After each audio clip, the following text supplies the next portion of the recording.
Hello, my name is Vincent Burnett, Professor V. We are opening mind and open doors here at Victory Realty and Finance Academy as you pursue your sales associate license, taking the 63-hour pre-licensing course. Today I'd like to cover the summary of important points from Chapter 11, which is real estate contracts. This is a very important chapter as on a day-to-day operational basis, real estate licensees will be preparing contracts for the clients in the marketplace. Also, it's very important for the state exam. Approximately 11 questions from the exam comes out of Chapter 11, real estate contracts. So I'll get right into the summary of important points. Real estate licensees are allowed to assist buyers and sellers with the preparation of 4 types of contracts. Could you read them for me? Listing contracts, buyer brokerage agreements, option contracts,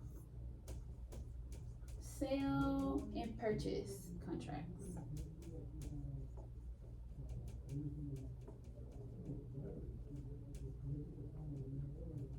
Okay, 4 types of contract. The listing of contract.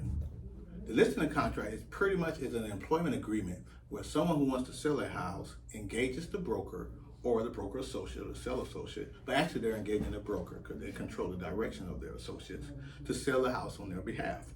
One of the functions of the A-bar sales services, the S in sale. That listing agreement must clearly state the definitive period, the listing price, the property to be sold, and it must be non-renewable. The buyer-broker agreement. The buyer-broker agreement is not commonly executed, but the buyer-broker agreement it's an employment contract for a prospective buyer who is seeking housing or a rental assistance or a property to rent, and they engage a broker or brokers for their services to find them that ideal property. Sometimes the marketplace takes for itself as buyers may or may not choose to execute such a buyer-broker agreement, but it is one of the authorized contracts that a real estate licensee is allowed to assist buyers and sellers. The option contract. The option contract is a unilateral contract. Typically contracts, both parties are required to do something or obligated to do something. An option contract is where the optionor, the one who makes an offer, gives to the optionee, the one who receives the option. And in an option contract, that's where a potential buyer would, for some sort of consideration, would have the right to purchase a property at a future date. The reason why the option contract is unilateral is because the seller is obligated to sell that property based upon that time frame and the terms of the price that's agreed upon by the optioner.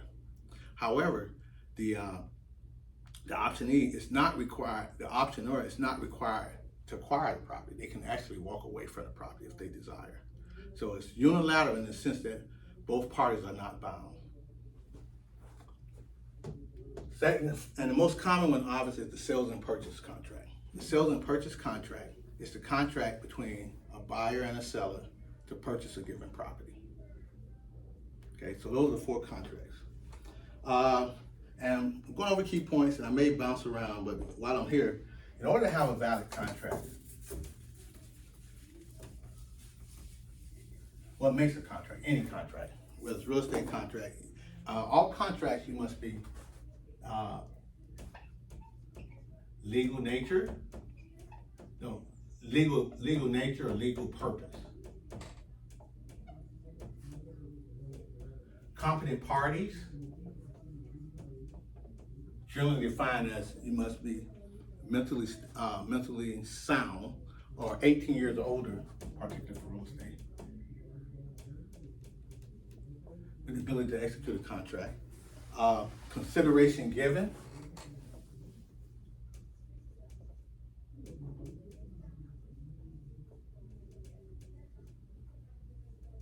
I believe there's one more. A valid contract. Okay, a valid contract that complies with the provision of the contract contains 4 essential elements: contractual capacity of the property, which is competent 18 years or older, offer and acceptance, and an offer and acceptance.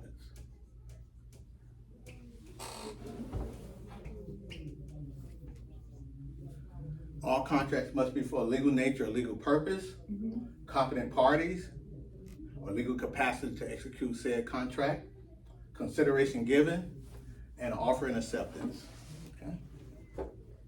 And that would, now, and secondly, these are elements of any contracts, whether it's business contracts, real estate contracts, things of that nature. And we're taking it a step further. All real estate contracts that's conveying an interest in real property must be in writing.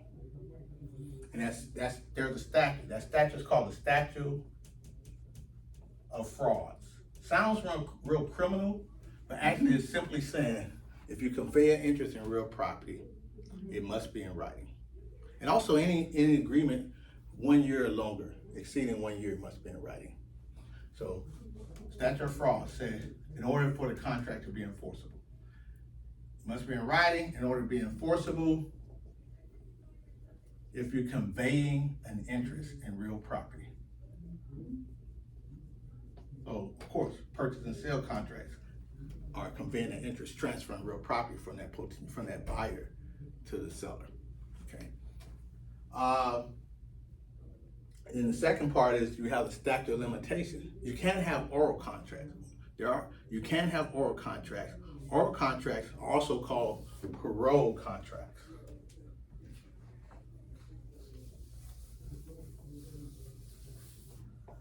And an oral contract, a parole contract, is simply a contract that's not in writing. For real estate conveyance of property, they are not enforceable. However, if there's a meeting of a mind, a mutual understanding between the parties, consideration given, oral contracts can serve a genuine purpose in business endeavors here in the state of Florida. Okay? Speaking of statute of frauds and contracts, there is also something called a statute of limitations.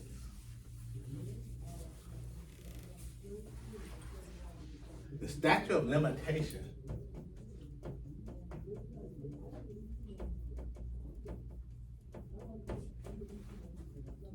and by now we're in chapter 11, so hopefully you're familiar with Professor V's not so legible handwriting. But the statute of limitations simply states that an oral contract is enforceable up to 4 years from the time it was originally executed. And written contracts, and when I say oral, parole, and written contracts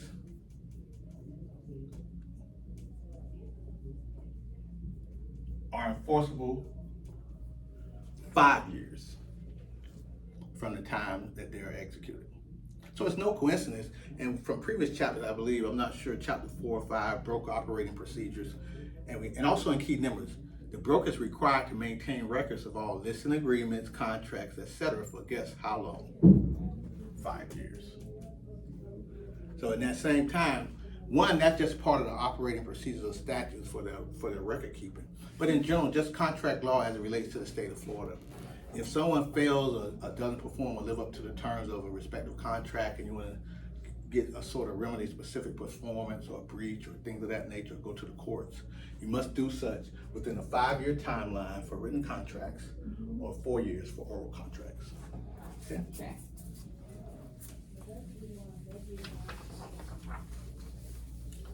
Now, also I'll just keep reading. The statute of limitation designates written contracts enforceable for 5 years, oral contracts for 4 years. That's the statute of limitation. Statute of fraud simply says it must be in writing. Real estate contracts conveying an interest must be enforceable. Now we went over valid contracts, contractual capacity, offer and acceptance, legality, and consideration. Real estate contracts must contain the 4 essential items in writing and be signed by all parties who are bound to the agreement. Real estate contracts are not required to be witnessed or notarized. Okay. Bilateral contract, just as I stated, option contracts are unilateral But the most common which we'll be dealing with will be purchase and sale contracts, which are bilateral. The seller is obligated to purchase the property, and now that buyer, he doesn't have an option to back out. He's required or expected to acquire the property and purchase the property. If he doesn't perform, then there's damages and associated with it. At a minimum, the liquidated damage from his consideration or his earnest money deposit. Okay. The four legal remedies, and what are the remedies? Okay, a contract is terminated when any of the following occurs: performance, mutual rescission, impossibility of performance, lapse of time, bankruptcy, and breach. Okay. Okay. Matter of fact, could you call them out for me and I'll write them down? Performance. Liquidated damages. No, I'm not sure. No, those are the remedies. But prior to that, performance. A contract is terminated. Performance. Mutual rescission. Mutual rescission. Okay. Rescission. Okay. Impossibility of performance. Okay. Lapse of time. Bankruptcy. And breach. BK, I believe it's BK or death and breach. And wow, my marker is going bad. However, here we go. Performance. A contract is terminated once you perform. Once all parties perform what they say they're going to do. The contract is over. The buyer acquires the property. The seller sells the property. The contract is terminated. Mm-hmm. Mutual rescission. Both parties decide to rescind the contract.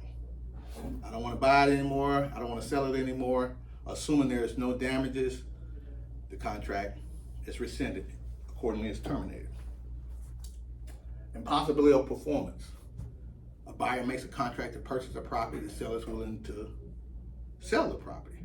However, maybe the property suffers hurricane damage and is down to the floor. The building doesn't exist anymore. It's impossible for the seller to perform, sell the property. Okay? Lapse of time. The buyer makes a contract, he's going to execute, he's going to purchase the property within a 45-day period. Day 46, technically they're out of contract. Maybe you can get an extension, maybe not. However, on day 46, time has elapsed. You do not have a contract, so extension would be required to move further. Okay? BK or death. Upon a purchaser or someone entering a contract and once they file bankruptcy, most contracts, and that's real estate law and just general business law within the state and the country, are terminated. And obviously death, you cannot perform, that's rescinded as well. Okay. Breach.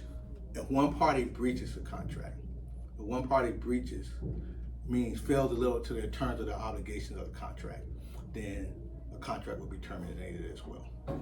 I have a correction, particularly with death. If you have a purchase to acquire a property and the seller is selling the property, once that person dies, the buyer has an equitable right into the property. So yes, the estate will be bound to sell the property to their buyer. So death. So that's why it says BK and not death. I did want to have that correction for death. Okay. So those are the remedies. No, those are the reasons how a contract can be terminated. Mm-hmm. Now, what are the remedies? I believe the following says, what are the four legal remedies for a breach of a contract? And they are? Specific performance. Specific performance. Okay. Liquidated damages. Okay. Rescission. Rescission, okay. And last one? Compensatory. Compensatory damages. Now, basically, we mentioned how is a contract terminated. But also sometimes contracts aren't terminated, but one of the parties may breach the contract, may not live up to their obligations. Specific performance. A seller's obligated to sell the property. The buyer says, I want to buy the property. The seller is ready, willing, and able, has their financing or their cash, they're ready to close. But the buyer says, gets a case of nostalgia, say, I grew up here, my kids grew up here, I don't want to sell, I don't want to move. So what the buyer can do, the buyer may have to go to the courts. The buyer has an equitable right in the property, as I mentioned before, during that period of time to acquire the property. They don't have title, but they have equitable title during that period of time to acquire title. Prevents the seller from selling it or mortgaging it to someone else. But the buyer said, I don't want that equitable title. I want genuine title, active title through constructive notice and that transfer of that deed from the seller as a grantor to myself as the grantee, as the buyer. He doesn't want to sell it, we go to the courts and make them perform, specifically perform, sell the property. Okay? The seller has breached, the buyer seeks specific performance. Liquidated damages, the other scenario. The buyer gets a case of, not even buyer's remorse because he doesn't close the deal, but just say, wait a minute, this is too big of an investment, I don't want it. However, he's approved, financing is in place, the seller has lived up to all the obligations of the home, and the seller has taken the property off the market. So what liquidated damage, since the buyer breaches and does not proceed and go move forward to closing on the property, that earnest money deposit or service, liquid means money. That liquidated damage, that monetary damages serve as a remedy for the seller for taking the property off the market and the buyer breaching the contract. Next one is rescission. Both parties decide to, one party breach, and the other one said, let's rescind. The contract is in rescission, and they both go their separate ways, and the contract is not enforced anymore. And the final one is compensatory damages. Compensatory damage, similar to liquidated damages, but you want compensation. Not only do I want the earnest money deposit, but there may be some other losses that I may have incurred as a result of this contract. The seller may have taken it off the market, may have done some enhancement or some repairs or alteration as per the contract that was required in addition to the liquidated damages, in addition to the earnest money deposit that the buyer provided. That earnest money deposit will serve as liquidated damage, but there may be compensatory damages for any additional losses as a result of the other party's breach of the contract. Okay, so those are the 4 remedies when there's a breach of a contract. Try to expand upon it a little bit. I'll come right back to the important points. Assignment and innovation. Assignment and innovation. Basically, with contracts, mortgages, and business documents, an assignment is transferring of ownership from one party to another. Okay, the book definition says, refers to a transfer from a signer to a new assignee of the rights and duties under a contract. I have the right to purchase the property. If the contract is assignable, I can sign that right to my friend or to my buddy, and they take on the same ability to purchase that property with the same price and terms and conditions. Most contracts are not assignable, but that's what assignment means. And that actual process, I believe, is called novation. Novation is actually this. Can you read me what the book definition says? The book definition. I mean, right there from the study manual. Substitution of a new party for the original one. Okay, substitution of a new party. It's the actual substitution